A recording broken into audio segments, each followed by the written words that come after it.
Well, good morning again. Like I said, Pastor Scott is on vacation. And so what he started last week is he started a new series called June Bugs.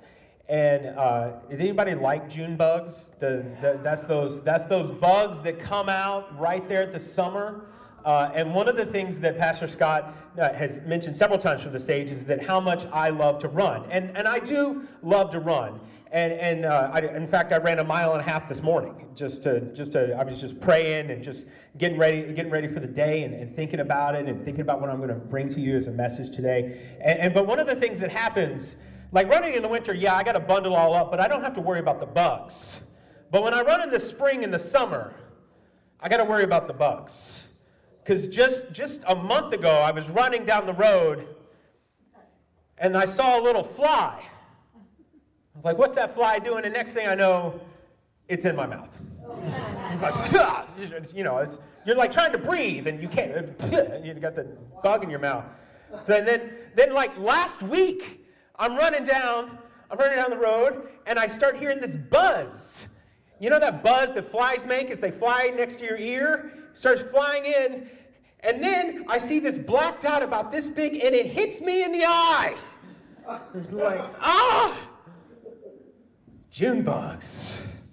How many of y'all enjoyed the cicadas? Anybody enjoyed those cicadas? That thing. Pastor Scott told a story last week of how Robin, she was locked out of the house because a cicada was on there.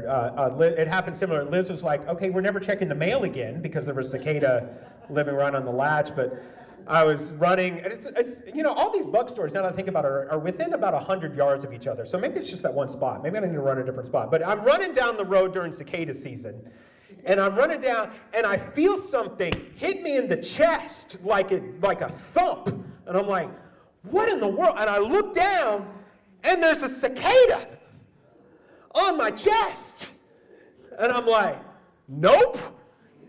And so I swipe it off, and then I hear a thump on my leg. The cicada moved from here to here. And I'm like, this is a determined cicada. He just wants a free ride. He can fly faster than me. Then I could run. I don't know why he wants this ride, but this is what's going on. I said, no, we're not doing that. Get off. It flies away. We all have the bug story. I could tell you a lot more bug stories, but I'm not going to. And one of the things, as annoying as those bugs are, is that they don't stop me from doing what I love to do. I'm still going to run. I'm still going to run down that path because that's one of the favorite places I go. But it's not going to stop me from doing what I love. And one of the things that I love and my family loves to do is that we love to go to Disney. Anybody love going to Disney World? Disney World's a great place to go. There's a picture of two pictures of us at two different times we've gone. Liz and I have gone. One of the perks of living in Florida is that you get family passes or season passes as a Florida resident, and so it's good bit cheaper. And so Liz and I have gone every year until recently, every year since we were dating. So like for almost 20 years, every year going into those parks. And so we love going to those parks. In fact, my son, his first visit to Disney World was when he was 6 months old. And you may think, like, that was nuts. Why did you bring him? Well, there was a special reason, because it was the first Star Wars half marathon. Okay? And so I decided, I had been training and I was ready to run a half marathon, which is 13.1 miles. And yes, if you think that's crazy, I think the same thing too about mile 8. Like, what the heck am I doing? But I'm running down it was combining three things I love. It combined running, it combined Disney, and it combined Star Wars. How could we not go? And like, you could go get a picture with Darth Vader on mile 6. It was just fun. I didn't because I'm running, but you could go and do those things. And one of my favorite things to do at Disney World is to eat. And eating is good. Anybody get those giant turkey legs? That is a smorgasbord right there. Or do you get the little ice creams? Liz has a shirt that says, I'm just here for the snacks, and it's got like a Dole Whip and the Mickey ice cream and a pretzel on there. That's what she's there. And one of my favorite places to eat is actually not in Disney World. It's at Disney Springs. It's at downtown Disney for the old timers that like what it's called, but Disney Springs, and it's called the Polite Pig. okay? It's a barbecue place. Can we put a picture of that food that's up there? Look at this food. My mouth's watering just thinking about it, guys. Like, oh my gosh. And they have, every time we go, there's a line out the door, but it's worth it. And you go in there, and we get this sampler platter, okay? And on the sampler platter, there's pork ribs and pulled pork and like 3 different types of vegetables. Like they have these bourbon glazed Brussels sprouts and macaroni and cheese and biscuits. And it's got brisket on there. And then there's a sauce bar where you can get like 5 different types of sauces. And you go, and it's just like, oh. Thank you so much. It's so good. It's so good, guys. Exactly. That's what I'm saying. And when you go, every time somebody says they're going to Disney, I'm like, you got to go to the Polite Pig. And when we go, we all share the sampler platter for 2 reasons. One, it's $50. That's a lot of food. That's a lot of money. And 2, it's a lot of food. And I can't eat all of it. I tried one time. It didn't go well. So you don't want to do it. You want to share the food at the Polite Pig. And you could almost say that I am an evangelist for the Polite Pig. Because anytime anyone says they're going to Disney or they start talking about barbecue, I was like, have you tried the Polite Pig? I'm like, let me tell you about this meal I had at the Polite Pig. All right? I've become like an evangelist for this. Now, if I can only figure out how to get paid by the Polite Pig, so this is not endorsed by them. That's it. But when we use that word evangelism, a lot of times we hear it from a Christian standpoint. And evangelism is going around and telling people about Jesus. It's telling people about the gospel, the good news of Jesus, of what Jesus has done for us, that Jesus came, he lived a perfect life, he died for our sins, he rose again, and salvation is here for all of us. And a lot of us in this room have made that decision to believe in him, to say that, yes, I have made that decision to believe that. And I believe that too. And when I think about all the things that Jesus has done for me, I can't hold it in. And I just have to tell people about what Jesus has done. As much as I want to tell people about the Polite Pig, I want to tell people about Jesus even more. But I have a confession to make. Sometimes it's hard for me to remember what it was like without Jesus. Because I've been saved for a long time. I got saved when I was 5. And I got to tell you, I was a little hellion at 5. You know, it was bad. The teacher wrote notes. It was bad. But even though I got saved at there, I still have a period in my late teens, early 20s that I call my sinful days. But even during that time, I wasn't that far from God. I still went to church on a regular basis. And so for me, some of the stories that I've heard from y'all were like, you've just now come to Jesus and you have a much harder life than it is. I look at your life and that's like a testimony to me of like how much the transformational work of Jesus has done in your life. But I'm going to tell you right now is that sometimes after you get saved and there's some distance that happens between when you got saved and now, that excitement, that fervor starts to wane. It's like that old saying that when something horrible happens or like this is ridiculous, like I can't believe we're having to go through this, and then someone starts to you and it's like, one day we're going to look back at this and laugh. And you just want to punch them in the face because you're not laughing now. But then like a year later, you're thinking back about it and it's like, that was funny. That happened right there. And that's what happens with Christ is that sometimes the emotion is not there. It's not as much. And we look back on it and we look back on those times and those things that happened with us with objectivity. But sometimes that objectivity can get us into trouble. Because what can happen is that objectivity can become detachment. And we forget what Jesus did for us. And so what I'm going to do is I'm going to look into the crystal ball and I'm going to look into the future of what's going to happen for us as Christians and this church in general of where we have.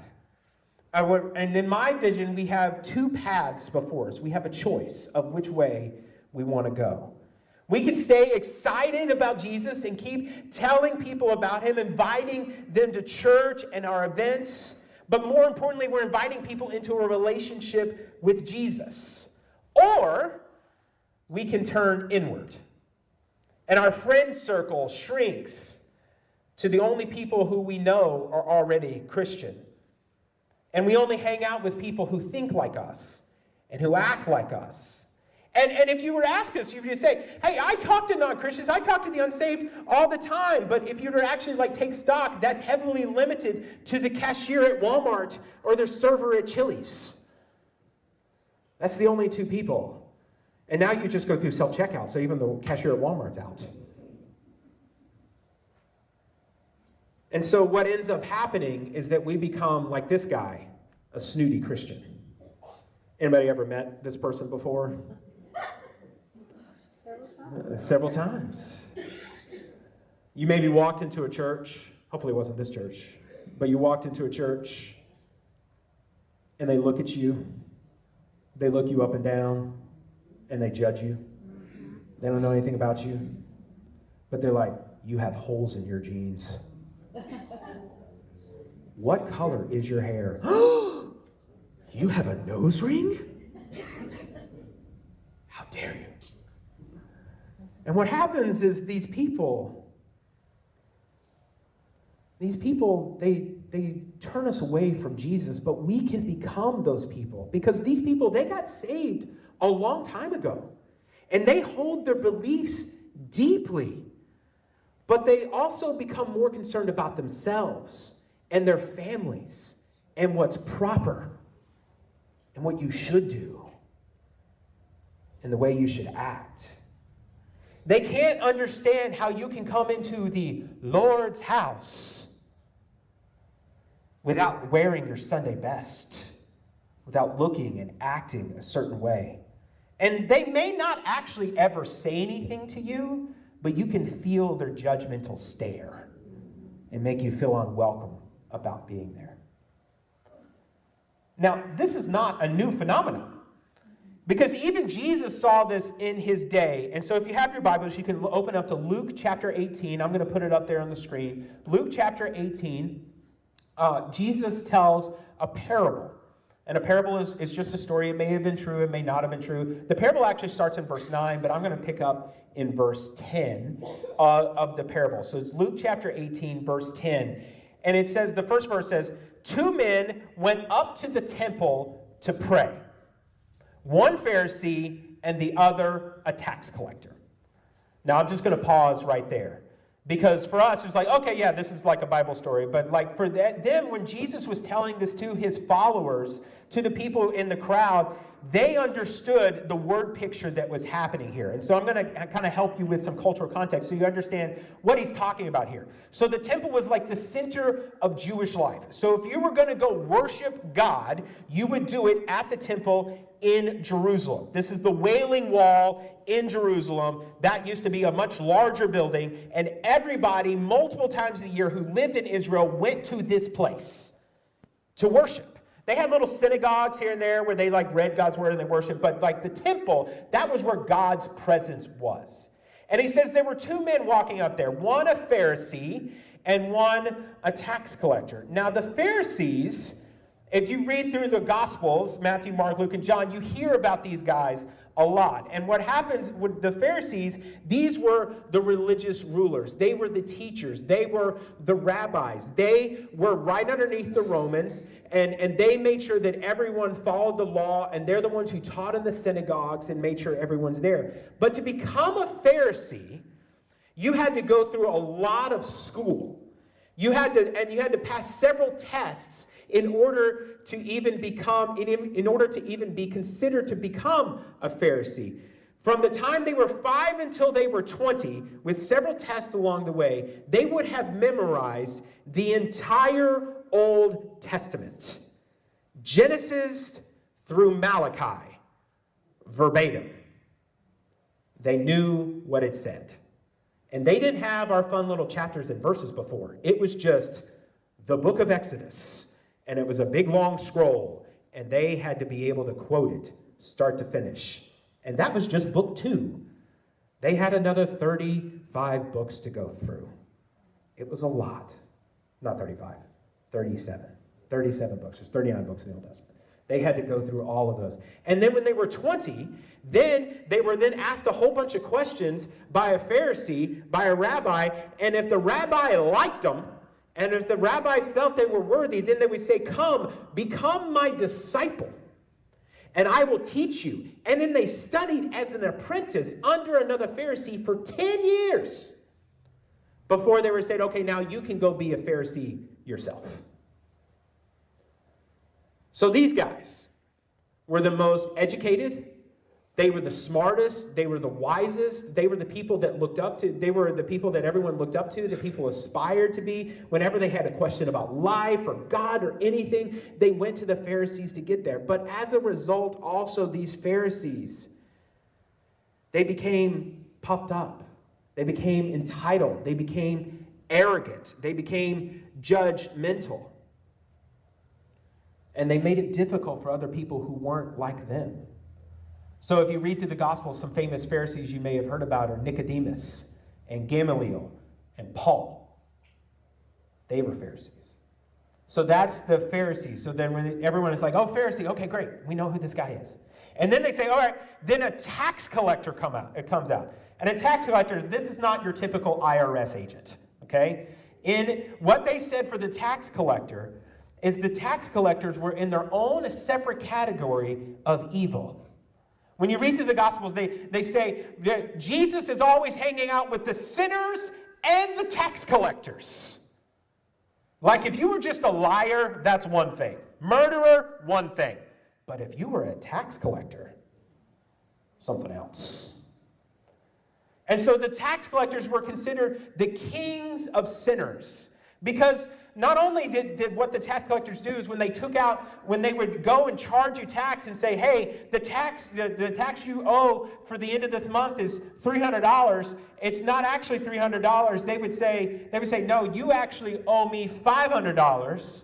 And they would take the 300s and pay to the Romans, and they would take the $200 and stick it in their pockets. And there was nothing you could do about it. Because if you said, no, I'm not going to do that, they said, okay, Romans, go get them, because they're not paying their taxes. And that was bad enough. But their most egregious sin, their worst sin, was that they were collaborators with the oppressive force, the Romans. They were the ones who worked with the Romans. And so just by them even just talking to them, they were defiling themselves. They were making it near impossible for them to even worship God. They were the people who were working with the bad guys and helping them. So yeah, there were sinners, and then there were tax collectors. So look back at verse 10. 2 men were walking up to the temple, a Pharisee and a tax collector. You got this vision in your mind? That's what they're thinking about. That's what the people who are hearing this story is thinking about. So in verse 11, it says, the Pharisee stood by himself and he prayed.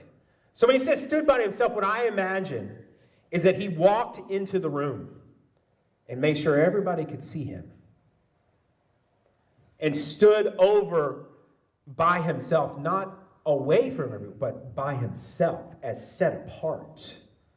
I imagine he walked probably to the front of the room, because the way the temple was set up, it's not like this with a whole bunch of rows and stuff. It was just a big open room where people would pray. And so he probably went to the front, or he went to the center so everyone could see him. But he was also apart from everyone. And then he prayed, God, I thank you that I am not like other people. Robbers, evildoers, and adulterers, or even like this tax collector. I fast twice a week and give 1/10 of all that I get. That's a pretty bold prayer there, wouldn't you say? Because he's saying, God, I so thank you that I am not like those people over there. And I imagine that even when he said the tax collector, he even pointed at them. I'm not pointing at anybody, so I'm pointing at the wall back there. Not you. He's pointing at them. It's like, not like you, tax collector. He's making everyone else feel guilty. And then he says, I give a tenth of every, I fast twice a week and give a tenth of all I get. Look at all these sacrifices I make that win God's favor. Look how awesome I am. Is he praying to God, or is he praying to the other people in the room? It's a pretty arrogant prayer he's praying, I'll tell you that. But look at the contrast in verse 13. But the tax collector stood at a distance. He came into the room and he saw all the people. And he went and found a quiet corner away from everyone. And made sure no one could see him, because he knew that people hated him. He knew that just because of the clothes that he wore and how he looked and how he acted, that people knew who he was and that no one wanted to have anything to do with him. And instead of him looking up into heaven, it says in verse 11, he cries out to God. He says, God, and he beats his breast. God, have mercy on me, a sinner. See the difference between the two? The difference between the Pharisee and the tax collector? The Pharisee is standing up front to be seen. He's praying. He's staring up into heaven because he thinks he's worthy. But the tax collector is almost afraid to come into the room. He can't even look up because of his shame. And in tears of desperation, he calls out to God, have mercy on me, a sinner. So let me ask you, it's the same question that Jesus was asking the people. Which prayer do you think God honored that day? The Pharisee or the tax collector? Let's look at verse 14. Jesus says, I tell you that this man, the tax collector, that's who he's talking about, that this man, rather than the other, went home justified before God.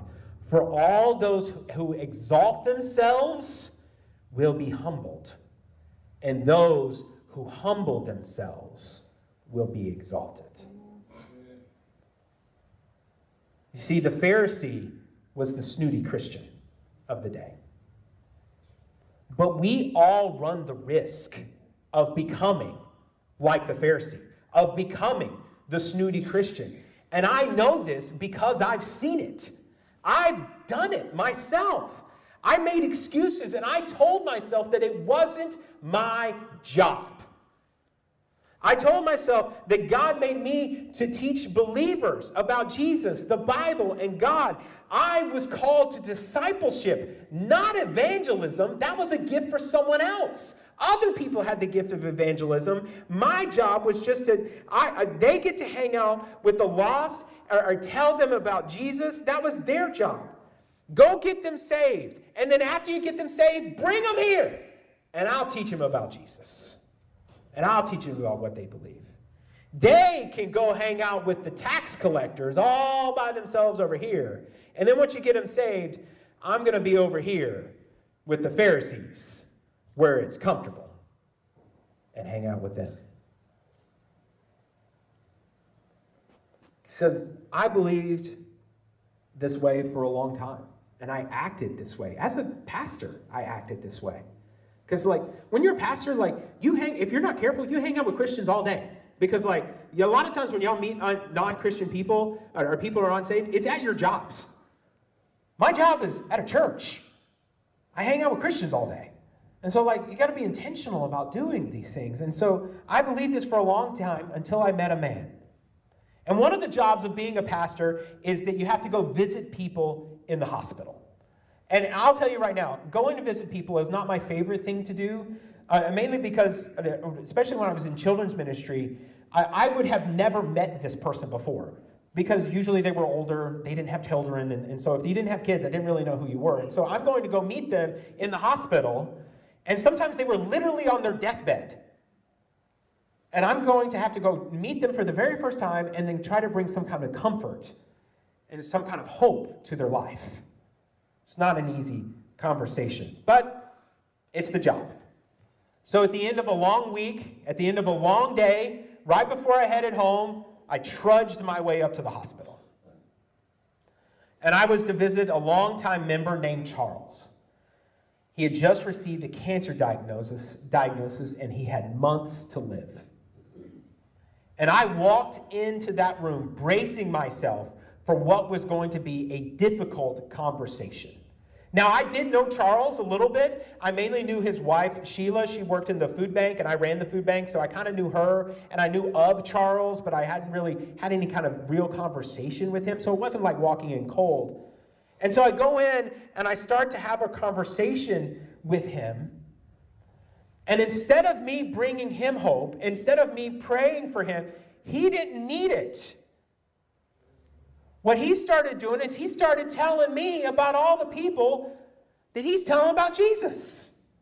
About he's praying for the doctors and praying for the nurses. And then I asked him about, like, wait, so like you go tell people about Jesus all the time? Because at that point, God had been doing a work in me. And like, hey, you're living your life too insulated. You need to go spread your... And I was like, how did you do this? And his wife complained that he would go to Walmart. And she hated it when he went to Walmart. Because he'd be there for 3 and 4 hours. And he would just walk the aisles praying. And then he'd run into people he didn't know. And start praying for them. I'm like, what? How do you do that? And this man, at this moment, I'm sitting there, and I'm supposed to bring him hope and him comfort, and I'm sitting there in tears, convicted, because I realized this man who cannot wait to get out of the hospital, to go tell more people about Jesus, he's closer to what God has called us to do than I ever was, and I just spent the entire day getting ready for Sunday.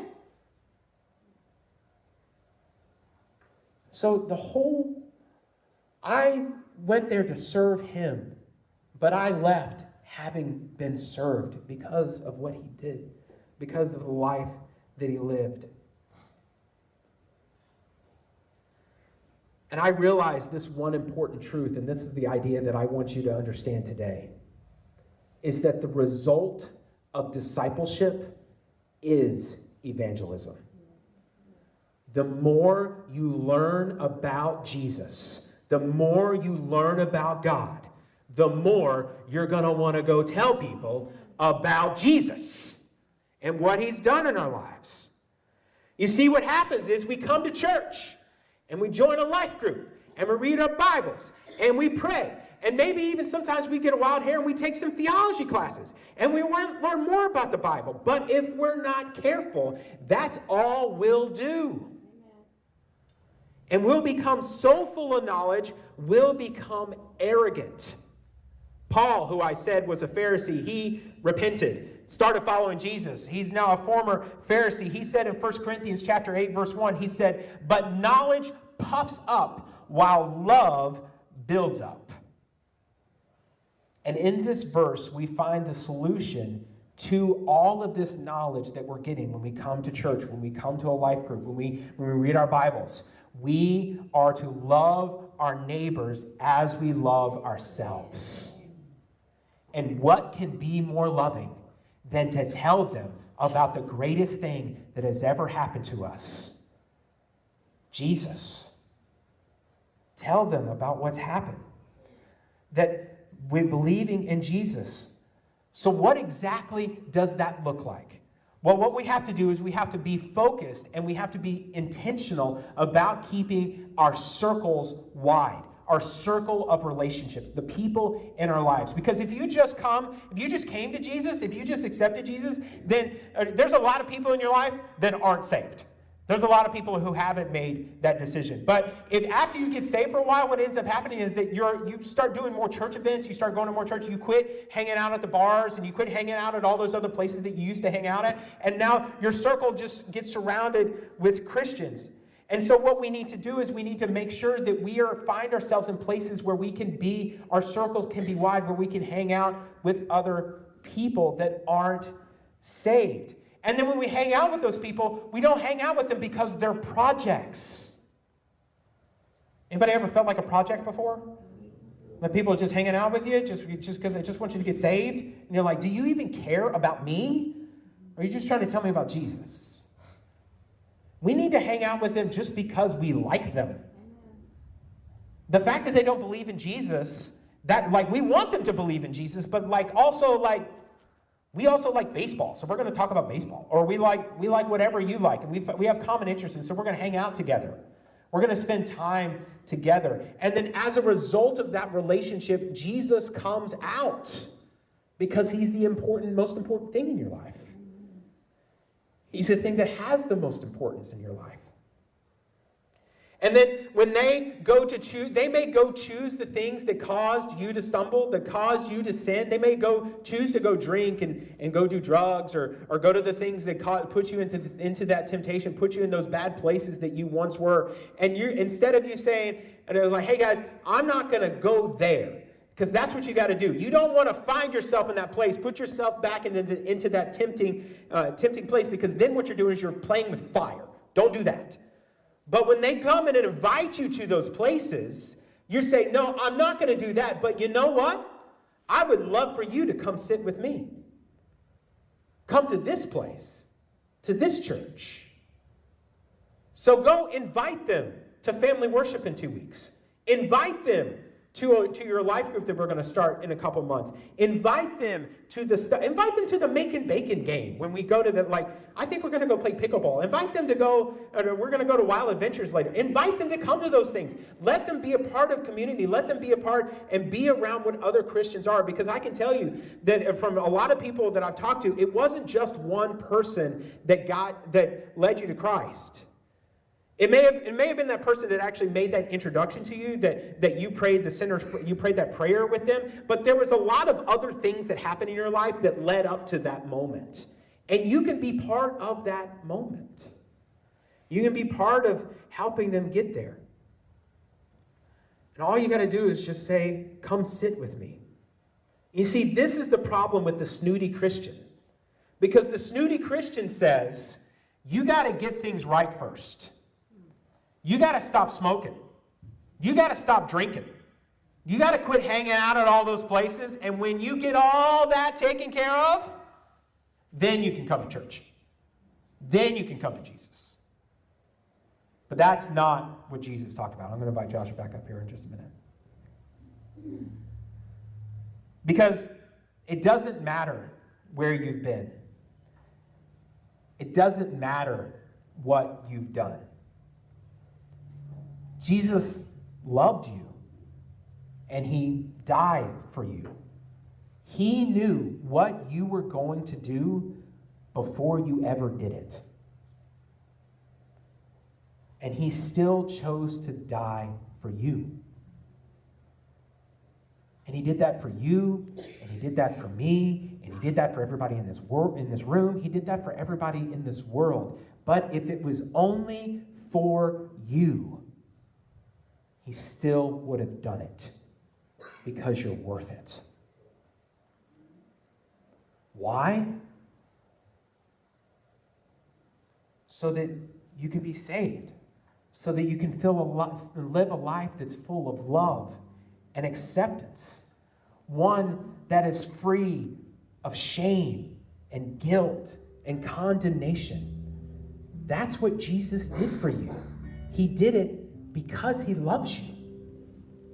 And he invites you into a relationship with him. So come just as you are. And if you're ready to accept that love of Jesus, if you're ready to turn from your sins, if you're like the tax collector who's sitting in the back of the room, beating your chest, saying, God, have mercy on me, a sinner, now's your time. This time, this place, this time is for you. And so what I'm going to do is I'm going to ask Josh to sing a song, and you can come up just like they are. You can come up here and just come just as you are. And just listen to these words. It's a prayer from us to you to come just as you are.